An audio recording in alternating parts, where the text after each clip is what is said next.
Welcome to the Medical Minimus Podcast, your source for memory techniques and accelerated learning in higher education. Now, here's your host, Chase DiMarco. This is part 7, our final part of this recap mini-series. I hope you've enjoyed it so far. It's been very informative. If you haven't listened to the other episodes first, go back and do that right now. They all lead up to this final episode. All right, I'm not going to waste a lot of your time. Let's get into today's show. We left off with mentorship in the last episode, but some students can't find a free or affordable expert mentor. This is when some peer friends and peer mentorship might be a good option. If you had a good teacher or a very experienced, say, graduate student or other individual who had gone through this process, I bet you that they would be able to provide some very useful guidance if you would be able to get them to be willing to kind of monitor you. Selecting a study buddy that's right for your goals is important. Don't just stick with your friends, and make sure that they have the same goals and are willing to stick with you. This goes for memory techniques and for study techniques study buddies. I think it's pretty common to have a study group or a study buddy or a training buddy. I think it's really essential to find a like-minded person who not only wants to study and do well, especially at the level you want to do well. If you want to be top of class, you need someone else who wants to be top of class. If you just want to make sure you pass that really hard class that you know you're going to struggle with, find someone else similar-minded. But also, if possible, find someone else who is either interested in memory improvement and making this whole process easier and faster, or turn them on to it so that you have at least one other person, if not more people, that will hold you accountable to your 15 minutes of memory training 3 days a week, or 2 hours on Saturday, or whatever you have time for, or who knows these techniques and is willing to work at them with you. So, when they say, well, you're having trouble with that, what memory palace are you using? You're like, oh yeah, I completely forgot to use a memory palace and the memory techniques for this one. Of course, that's what I should be using. You've got someone there to remind you. Because really, this is about, for med students or anybody in higher learning, it's about either doing it faster because there's so much to learn, you don't have enough time, or you already are a good studier, you already remember well, but there's some things that just won't stick. But we all know that struggling with the quantity of material we cover and the time constraints that learners have to learn this material can negatively influence our motivation. In the last episode, Dr. Daniel Sadawi-Kanafka and Jared Cooney-Horvath both stated that awareness of our mistakes can make us feel pretty lousy. So can motivation help us overcome this? Keeping your motivations pure. So people who are driven by intrinsic motivation, so the desire to learn something because it's fun or meaningful to them, those learning outcomes tend to be of higher quality than people who are learning for extrinsic reasons, things like tests. In particular, people who learn for tests tend to do just as good when it comes to fact-based learning, but their outcomes are inferior when it comes to things like conceptual understanding, transfer, as compared with those who are learning, I'll call it, for the love of learning. You can find these full episodes at freemeded.org/podcasts. But actually, the neurochemical changes that occur when we make mistakes have been stated by a few guests now.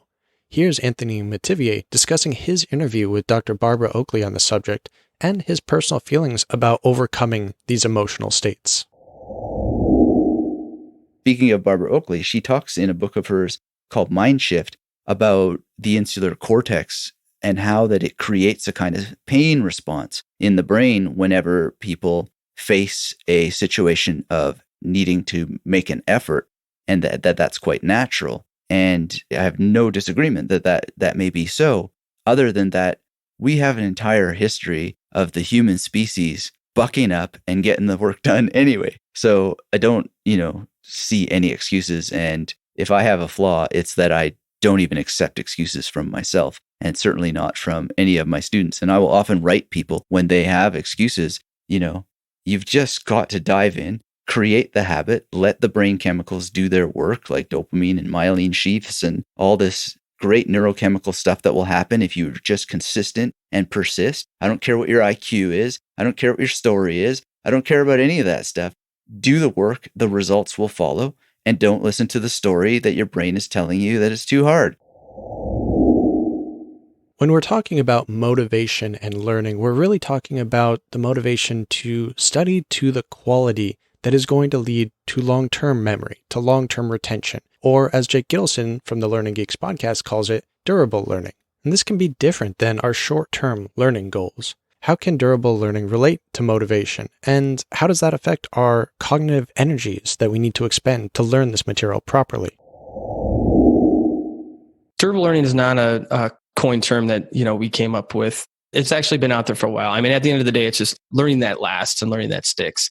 That was our goal. So anybody, this actually applies to anybody. So you as a student or, especially in the medical space, right? It doesn't matter. It's how can you yourselves be a better learner? So there's various principles that at least we talk about, but I kind of wanted to just share some things of which, within your role and your specific, where you're at in your education space or educational level right now is what you can do, right? So for me personally, when I think of durable learning, and I think of me as trying to be a durable learner myself or a smart learner, that's what I like to think of it. Someone that knows how to learn, but wants to get better at it. The first thing I do or recommend is really to just take a step back and think of what you're really, really trying to learn. And I think this is critical, is that you're focusing on your learning goals.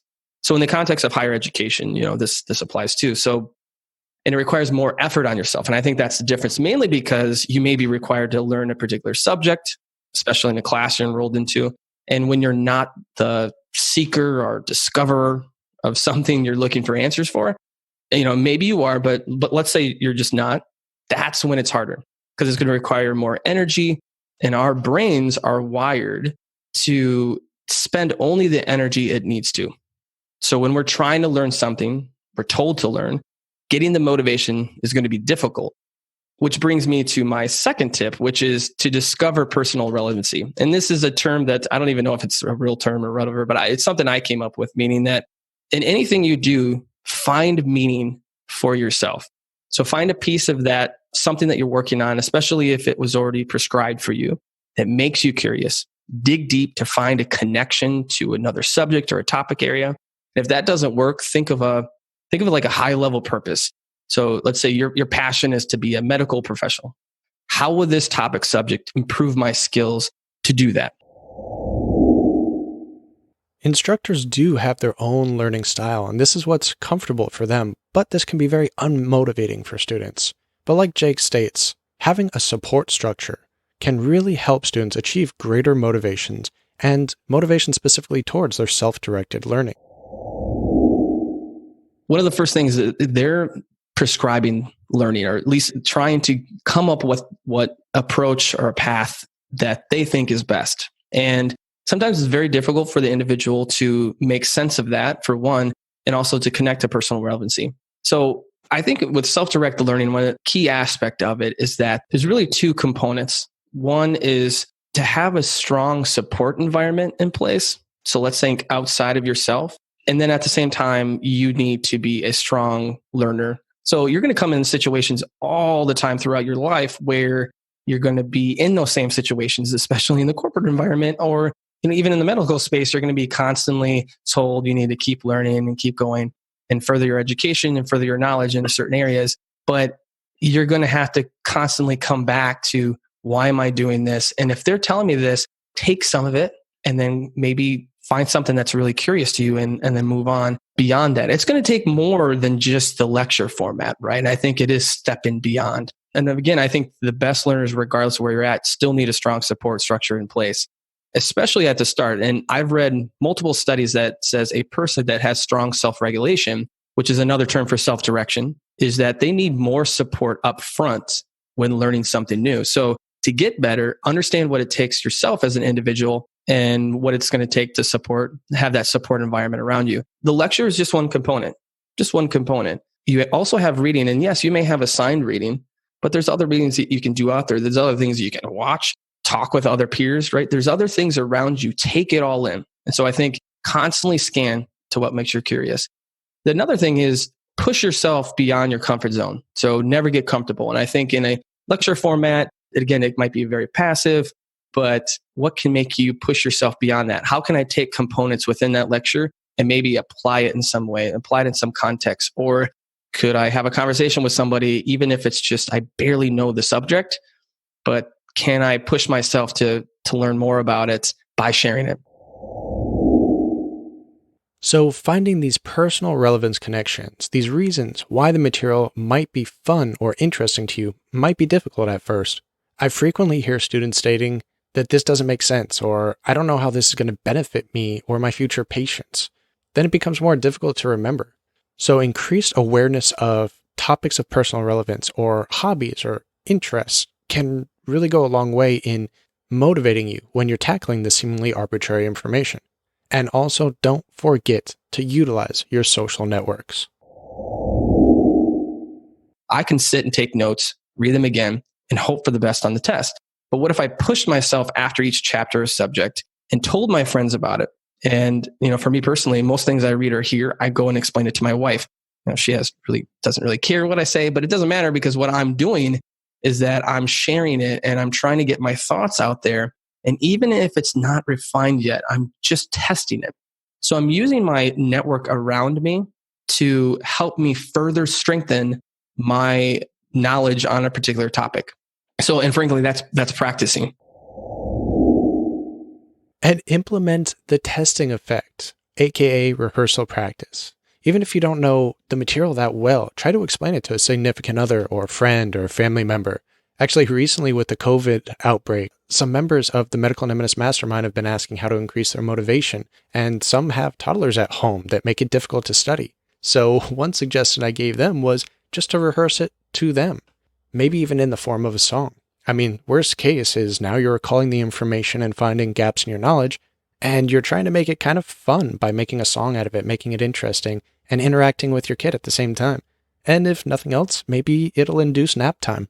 But it's also very difficult to feel motivated when you perpetually feel like you're falling behind. And one suggestion from Dr. Wendell Cole is to make sure that you're not procrastinating.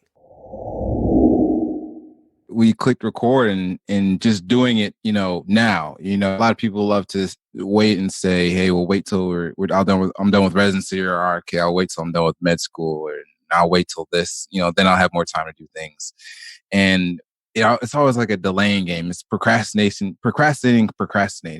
and you never get things done. So I've always just found a way to do things just by doing them now. In med school, you don't realize it in med school, but you have a lot more time than you think, especially now being in residency and taking call and working a bunch. You realize like how much more time you had in med school when it didn't seem like that. And then when you're in med school, you realize how much more time you had in undergrad.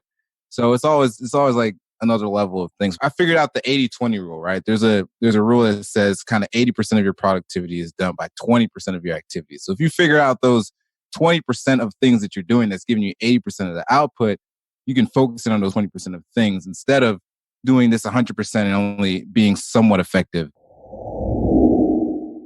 You have to just keep moving bit by bit and you'll make progress. And remember, this is a long path. Healthcare medicine is a long path, and you can't hope for immediate gratification. We need to think in the long term and be ready for the long haul and plan for it, as Dr. Anders Ericsson mentions here. I know that some people have this wish that things is going to be immediate and stuff like that. And that's something that we documented here in our laboratory studies. These skills don't kind of just suddenly pop up out of nowhere. In fact, if you design the training correctly, you kind of really see where you're at and also have maybe even a sense here of how far from where you want to go you are, and make an estimate here of maybe how long you're going to have to sort of commit to training in order to get there. Pretty much even in high school, I refused this idea for history exams of actually trying to cram and study dates and stuff like that. I ended up actually going to the library and reading maybe a book or two about the same period. So now I could kind of read and try to understand all the things that were going on. And then on the test, it was almost like I could retrieve all the necessary knowledge based here on my kind of understanding of the historical things. And I think that's been a general principle of mine, knowing that I may have to spend 10 times as much time But if I try to understand why things are the way they are, I'm going to remember it much more easily. And it's also going to be much more easy for me to use that information later on, because once I understand it, it's something that I can now connect to other knowledge that I have. So for him, understanding the concepts was much more rewarding than trying to remember all these minuscule and separate facts. And this increased his intrinsic motivation to push forward. And he also sees the big picture. He's thinking about how to use this material practically later on, not simply what he needs to remember for the upcoming exam. What you really want to do is to help students become entrepreneurial, so they, in some ways, are developing the skills to be able to be good, not at basically just resuscitating the information that basically their teachers gave them, but in a sense here, developing individuals who are willing to think and basically also having kind of a goal where, they can, be motivated here to kind of improve their performance, seeing that, not only will they feel good about doing well, but actually, especially as a doctor, if you can do something for your patients that would in some ways make the outcomes better for them just because it's you, I think that would be extremely rewarding and sort of really motivate me if I was a doctor to invest here and really trying to be doing a little bit better every year. So maybe by increasing our awareness of the future benefits of this material, we can shape our connections to the material and increase our personal relevance now. But intrinsic motivators are not the only ones that we can use to push through our studies. Loretta Bruning from the Inner Mammal Institute explains some neurochemical reasons for the use of extrinsic rewards to help memory and motivation. So our brain evolved to learn from rewards and pain. So that sounds like old information, 100 years ago, B.F. Skinner, but it's so empowering when you understand that your brain learns from rewards. If you get a cookie, then you learn whatever you did just before the cookie. This is an oversimplification because two things. One is with the larger human cortex, we can focus on abstract rewards rather than primal rewards. But the other is that our brain myelinates from early experience.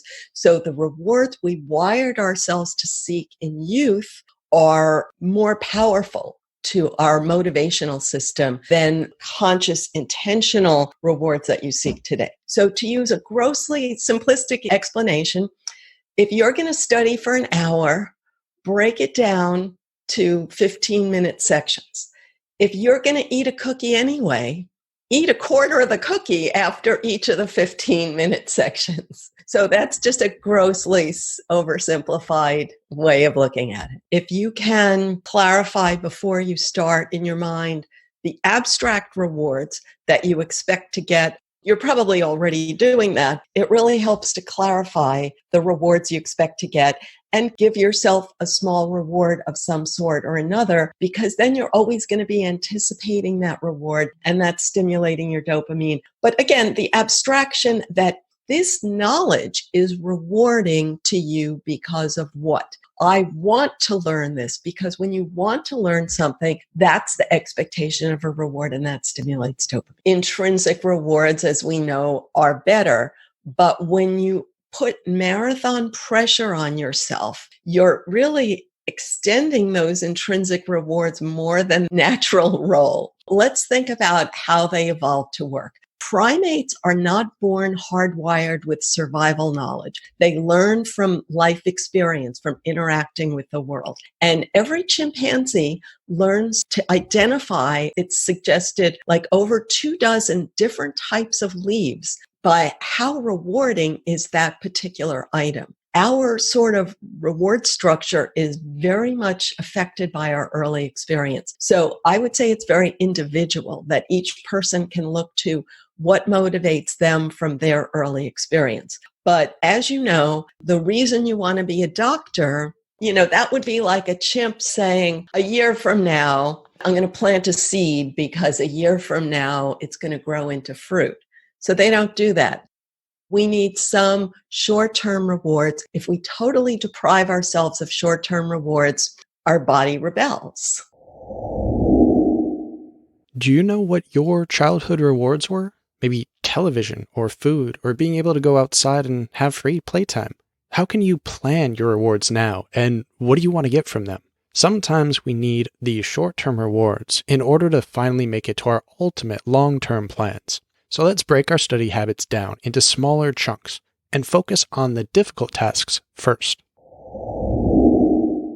So many people would think, oh, I'm going to start in the beginning and start again. But what they did is, no, you focus on the part you're having trouble with, and you do it really slowly. So if you're having trouble with these 10 notes, just do the first 3 and keep doing those 3 until they're effortless, because the effortless is neural connections, is myelinization, which happens better when you're young, and then add another 3. So really small chunks with a lot of repetition. Feel bad, like anything in your study practice that gives you a bad feeling, the one you did the worst in. Maybe your cortisol turns on with anything to do with that. The more you can address that bad feeling, it's just a circuit, it's a cortisol pathway, and our brain evolved to protect us from having to touch a hot stove twice. So anything that was painful when you're young, you're really built a big neural pathway to say, whoa, I'm not going there again. And so when you constantly expect yourself to face that again, you're sort of undermining yourself with lots of cortisol. So your time is well spent addressing that threat feeling and replacing it with a new positive affirmation. Again, we hear about this negative pathway, which she calls a threat pathway. And by focusing on these difficult parts of our studies that activate this pathway, we can become somewhat desensitized to it. Besides the threat pathway, we also have to understand that failure is inevitable in medicine and in medical studies. It's a difficult profession, but it's also very rewarding. So how can we learn to embrace these failures so that we can keep up our motivations and persistence in the face of failure? I think it's very contextual. It also has a lot of cultural aspects to it. So there's a whole spectrum of cultures and contexts that accept failure to different degrees. So you have learning models in which failure is not acceptable at all. And then you have contexts in which students are exposed to experimentation, very minimal kind of test taking and assessment. I was born and raised in Canada, and I never took an exam in primary school. There were no exams. For example, in Egypt, students take exams from grade 1. So it depends on what kind of mindset you have towards assessment, which builds into students this idea that they need to get the right answer in order to succeed. Embracing failure is a little different. I personally encourage my students to stop at the moment in which they feel that they failed at something and to question and to ask themselves, why this happened without judgment. And this is extremely difficult. It's not a natural process. Human beings are uncomfortable with failure, and they're uncomfortable with ambiguity, and they're uncomfortable with uncertainty. You have to train yourself and encourage students and often create experiences for them to experience failure in a safe space. So in a classroom where they can see other students failing at the same task and see how an instructor can coach them or facilitate the process so that they can succeed at what they previously failed at. A lot of programs now are including a blended form of learning in which students are not only learning face-to-face in the classroom, but they're learning online and they're learning in communities online. They're learning from each other online, but they're also learning in a self-paced or a self-directed format, whether through MOOCs, so massive online open courses, or through online courses that are just part of what their program offers. The challenge here is motivation, of course. So not all students are motivated enough to complete self-directed or self-paced learning modules. The design of these self-paced modules is critical so that the motivation is built in to the assessments, that's built into the engagement and the interactivity with the content, because for self-paced modules, usually there may not be a learning community. You may be learning independently, and motivation is a big challenge there. But if the content is rich enough and if the topic is selected in a way that the student feels the benefit of learning this outside the regular curriculum, I think students will do it. For example, there are a lot of open educational resources that students flock to in the tens of thousands, whether it's edX or Coursera or Udemy or, Microsoft, IBM, all sorts of offerings, whether they're from educational institutions or from corporate entities or whatever. I personally have learned a lot from open educational self-paced modules, whether self-directed or in a community of learners. So I think motivation is very important. The topic that they want to learn about. There are certain topics that really are best taught in face-to-face environment, and there are topics that lend themselves to self-paced learning. Here at Free MedEd, we have been activists for online teaching and MOOCs in medicine for years. But with the current coronavirus pandemic, schools are finally being forced to make this move into a more online and distance education-based system. Only time will tell how the institutes and the students will react to this shift, and if it will persist after this pandemic. But what students can do now is to understand how to adapt to these self-directed learning platforms best. We've now covered a lot about motivation, intrinsic, extrinsic, short-term planning, long-term planning, and how these affect our motivation, and how to reward ourselves to increase extrinsic motivation. But before we get on to our test-taking prep steps, especially those discussed in our MedEdge method, which we talk about in Read This Before Medical School, I want to again invite you to join us for our free Medical Mnemonist meetups. We're going to be doing these hopefully bi-weekly or weekly, and you can get your free ticket by going to freemeded.org/meetup. Also, mark in your calendar, set a reminder, set something to remind you a week or two beforehand too to update it. But the Online Medical Education Summit currently is being planned for this May 30th, which is a Saturday. So mark a reminder and we'll try to update you through this and through our social media links as well. But that's going to be our free medical summit, medical expo, where you can come and chat with great physician entrepreneurs, physician educators, and the top medical education companies in existence. More information will follow on the event page, which is freemed.org/OMES. Of course, if you have any questions, you can reach out to FreeMedEd or the Medical Mnemonist on just about every social media platform. You can also email us, medicalmnemonist@gmail.com, with any questions or concerns you might have. All right, here are the thoughts from a few of our experts on question banks. The big thing when it comes to exams like step 1 or step 2, I think that obviously all these things, memory techniques or, space retrieval practice, all these are super helpful for that. But really the primary thing that's going to help you on those exams is going to be practice questions. I am a big proponent of questions. I think questions test your knowledge. I think questions let you know if you actually know the subject or not. And then sometimes I'm actually a proponent of doing questions before you read the material. A lot of people had issues. Oh, well, how do I study such information in this time? Like I just need to be in the library for 10 hours every night and have a set schedule, but also not a set schedule because things happen. You never always stick to your schedule 100% of the time. Things are going to come up when you're in med school. Things are going to come up when you're in residency. You never know what can happen. Things never always go as planned. Try to have some type of idea what you want to get accomplished.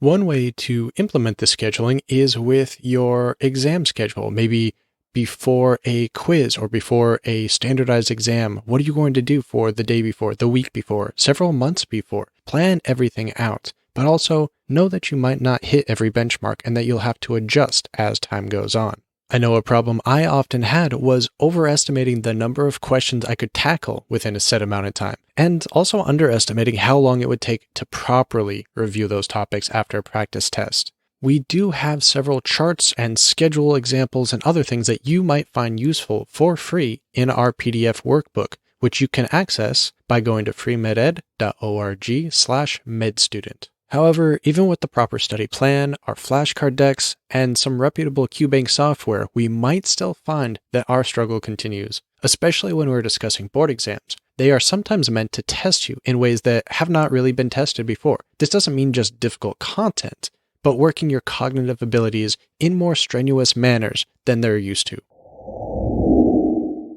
It's crazy to think that all doctors and med students have the same flat level of high all the different subsets for cognitive constitution. But it's for that med student or doctor who feels like they're making too many unforced errors. They're missing too many questions they should not miss, not based on what they should know, but actually based on what they do know. I think one of the issues with the way the USMLEs, the complexes, the specialty boards have all evolved is this old idea that the higher the IQ, the higher the working memory. Test taking issues start with working memory.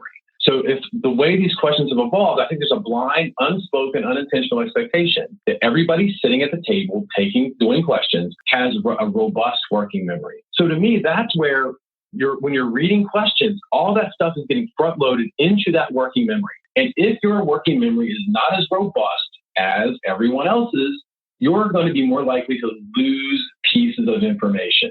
So what we want to do is limit that grind, limit that burden through process, through meticulous step-by-step processes when reading questions to limit cognitive burden so that you can hold on to the pieces of information better. Obviously, I find this very true from my past experiences. As someone with a poor memory, which led to the creation of this podcast, anything I could do to add a routine and to decrease my need to think during the test is very useful. I built in this step-by-step process to reduce cognitive load and stress during standardized exams and other stressful times. And this is just one more step to help supplement my differences and difficulties on an exam compared to my better memory peers. But we also need to know how to self-analyze and self-assess to know where our problems are coming from. We don't know what percentage of people are making a significant number of test-taking misses as opposed to knowledge misses. Because that's one of the things we're teaching people in the class and in the workshop is you do your set of questions, however many you do, and then you're analyzing them after the fact and putting them into those two categories. A knowledge miss is a knowledge miss. That's getting into knowledge consolidation, access, retrieval, application. That gets into the stat med class stuff, of which we can talk about memory palaces and whatnot. That's a knowledge miss. That's all pre-test stuff.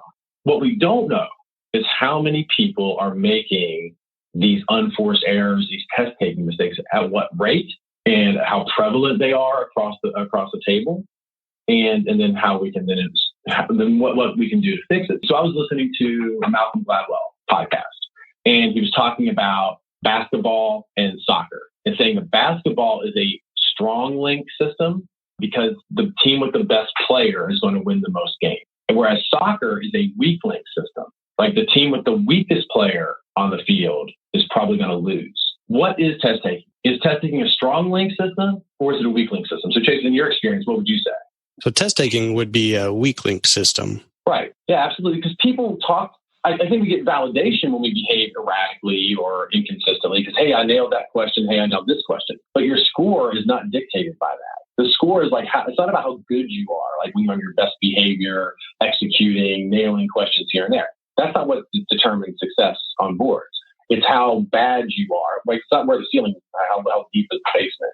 How bad you are, how often you are bad, making these sort of unforced errors, these bad behaviors that are hurting you, you know? And so, yeah, test taking is a weak link system. So that's what the board's workshop addresses. It's not that any given topic is so hard. It's that there's so much, so fast, and I'm accountable for all of it, the speed, volume, density equation. I think there are two types of minds. So this gets into the memory, mental constitution type stuff. I think you have your dual trackers, your two trackers. A two tracker can sit there and sit and lecture, and they can receive the information. On track one, they can build the structure. They can put like the closet, they can build the shelves, they can put the labels on the shelves, the boxes on the labels on the shelves. And on the second track, they can start putting the items on the shelves where they belong. So they're building structure and starting to house details. And I think that translates even to the way they read. If they're diving into a textbook or review book, on one track, they're building structure. On another track, they're starting doing code details. I think a lot of stat med learners are single trackers. They have one track. They can either build structure or start throwing details in the closet and sort it out later.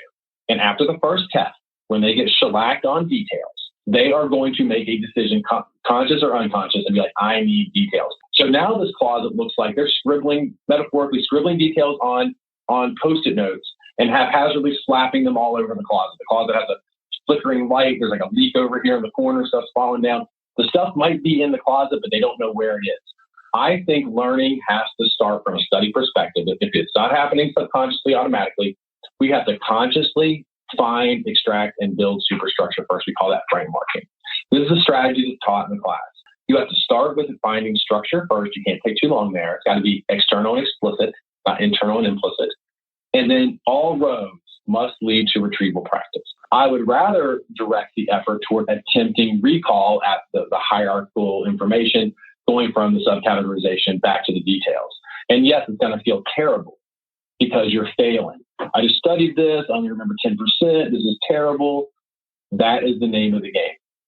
Retrieval practice followed by what we call the self-check. You have to check the source. If you do the retrieval practice and don't self-check it, then it's a waste of your time. I talked about the three pieces leading to effort. The fourth piece, which I think is not emphasized enough in the literature, is organization and structure. I think that, and that's that single track versus the dual track. If you're a dual tracker, structure is found organically. But if you are not a dual tracker, if you're a single tracker, we need a skill to offset that. And that's where writing out the structure, deep structure, can have profound payoff if you engage in retrieval practice off of it. Again, he mentions, like our other guests, that this process might not feel very good, but it leads to better learning and retention. So we need to understand the framework of our learning in order to know how to best consolidate our knowledge. And we need to work on the processes for all of our study sessions and for on the exam day. And we need to work out the weakest links in order to see the greatest improvements. This very aware and purposeful design in our self-learning and analysis will help us diagnose our own areas of weakness and hone in on and deliberately and purposefully strengthen them to strengthen our overall abilities. There are so many more topics that we could go into regarding test-taking skills and abilities, and we teach a lot of soft skills, but also many hard skills through this podcast and through our book, Read This Before Medical School. For our complete MedEdge method training, consider purchasing our book to help keep the lights on. And of course, for one-on-ones, you can schedule a tutoring session. All this information, as always, is available through freemeded.org. I also have a few quick items to mention before we get to the key points of this episode. If you are lucky and listening to this near the release date, we are having another meetup on April 10th coming up in a few days, and the next one planned after that is probably going to be the 24th. All future dates and past episode archives should be available at freemeded.org/meetups. Sometimes it might take me a few days to update everything, so check back regularly to see when the next one is. Or you can join our newsletter and get updates regularly there. And I want to point out that this entire recap series, and most of the show in general, really focuses on the first two stages of Bloom's taxonomy. If you haven't seen that chart before, you can pull it up on Google. We focus on knowing or remembering, and on putting those bits of knowledge together into comprehension. There are many more levels to the taxonomy, and you will need these in order to be a competent physician. However, these are the fundamental steps that you need to build off of for each student to begin progressing. Master your knowledge and your memory as best you can first. Then take advantage of the stages of application and analysis and synthesis. And again, a key point that I want to echo from our earlier episodes is regarding to the need for greater clinical experiences for the next generation of students, especially in the current pandemic that we're facing. This first bit from Dr. David Lawson of Medical School 2.0. Instead of all the travels, I wish I spent a little bit of that free time shadowing people doing what I wanted to do. So I can really get a clear picture of a perfect day 10 years in the future, and then reverse engineer how I would arrive there. And also from Dr. Hoda Mostafa. Also, things like apprenticeship. These are safe spaces. In surgical training, in medical training, internships and fellowships are spaces in which there's a very minimal margin for failure, but at the same time, you are learning things with the apprenticeship model, with the mentorship of someone more experienced than yourself, which gives you the safety in which if you are going to fail, there will be someone there to assist you in correcting this failure very quickly. These views really coincide with our past discussions about mentorship, the need for more mentorship and how to achieve it. And though we're specifically talking about clinical mentorship in these instances, we need it in all areas of medical education. Don't forget to go to find a rotation on social media in order to follow our sister organization as it grows and develops in this clinical education field. And one last teaser before we get to the key takeaways. Here's a last-minute tip from Brad Zupp to finish up our interviews and end off this episode. My thought process is I always have time for what I do first. So what's the most important thing to accomplish? I mean, within reason, you got to get up, got to have breakfast, but a lot of times I'll go for a run, or a lot of times, there's that email I've got to respond to. And that's the first thing. That's the important thing. That's what I'll do first. Or, a student might go, okay, well, what can I do to work on my work? A lot of people just work in their jobs or their studies. Some people work on their jobs or their studies and then work in their jobs. And that's what I recommend is take whatever that is, how much you can spare. Is it 15 minutes over breakfast to work on what you're going to work in? All right, and now our key takeaways. First, I want you to understand that study groups are difficult, but a good study buddy can really make a huge difference in your study success. They can also act as that social support network that has been discussed in past episodes that help improve your motivation, especially during trying times. Another is that we can also improve our study motivation through a mixture of both intrinsic and extrinsic rewards. By finding personal relevance, ways to relate to the material, and breaking everything down into smaller chunks, we can really strive forward and persist. Also, understanding exam-specific tools, cue banks, and methods can decrease our cognitive load and better prepare you for test day. Just as our undergrad study habits may not have worked so well in grad school, your normal day-to-day study methods and materials might not work as well for standardized exams. Find the right materials that are for you. Make a plan, use a process, whether it be the med-edge method or something similar that'll decrease your cognitive load and smash your exams. So I hope you've enjoyed this 7-part recap. It's been a lot of fun to make, very, very trying, but very, very useful and valuable, both for me and I hope for you. Stay tuned for more great content to come on flashcard techniques, exam prep, memory skills, and much more. And remember, stay away from social comparisons. It'll do nothing but drive you nuts, and everyone else's failures and successes have no relation to yours. Just focus on your studies, compete with yourself, and better yourself. Study smarter, be well, and show your grit. You got this.